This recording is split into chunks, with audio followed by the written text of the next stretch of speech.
Bonjour Monsieur Richard Boniworo. Bonjour. Comment allez-vous? Je vais très bien, merci. Alors, en attendant notre émission, vous avez été l'un des tout premiers à féliciter Monsieur Yahya Boni lorsqu'il a été, en tout cas, mis à la tête du parti Les Démocrates. Qu'espérez-vous en le félicitant? Être l'outsider que personne ne voit venir ou après vous faire candidat du parti Les Démocrates? Malheureusement, il n'y a aucun calcul dans ce sens. Je pense qu'on ne peut pas refuser aux gens de croire aux rumeurs, mais il n'y a aucun calcul dans ce sens. Mais je pense que concernant l'élection de Yahya Boni elle-même à la tête des démocrates, ça part relativement de 3 observations. La première, c'est qu'il en a totalement le droit, constitutionnellement.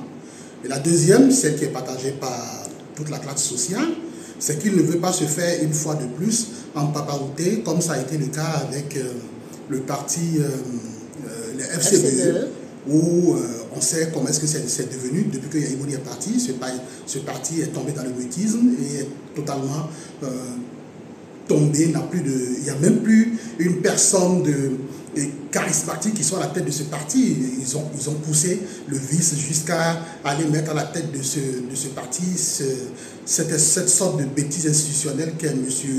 Oumpati ou je ne sais pas trop quoi.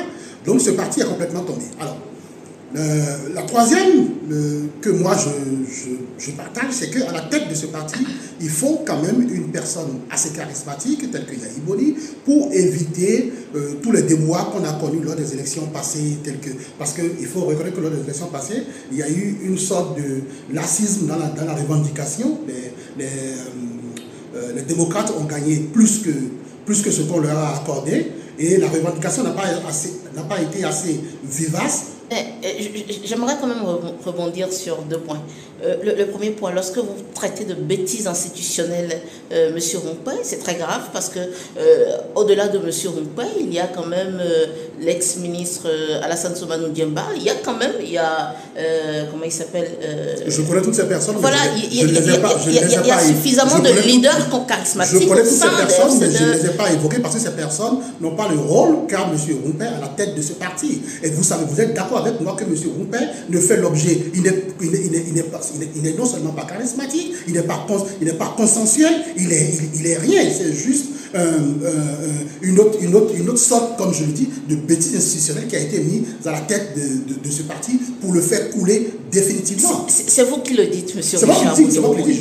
Alors, autrement aussi, lorsque vous dites que les démocrates n'ont pas pu réclamer comme il faut leur gain après les législatives 2023, vous dites que M. Éric Rondeté, toute la clique des hommes ayant dirigé le parti n'a pas pu faire ce qu'il faut et que finalement, sinon curieusement, M. Boni Yahya est le super homme capable de tout faire, c'est ce que vous dites?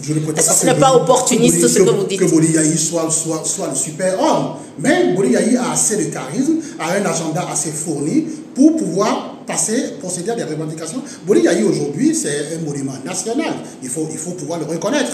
Donc si Boni Yahya à la tête de ce parti prend une direction, ce ne serait pas seulement les gens de Kouamassé, ni les gens de Cotonou qui vont le suivre. C'est tout le Bénin qui le suivra. Et je pense que dans cette perspective, M. Éric Rondeté, que je respecte beaucoup, c'est un grand frère avec qui je parle souvent, il est d'accord avec. C'est la raison pour laquelle ils ont accepté que Boni Yahya... Mais c'est quand même opportuniste ce que vous dites.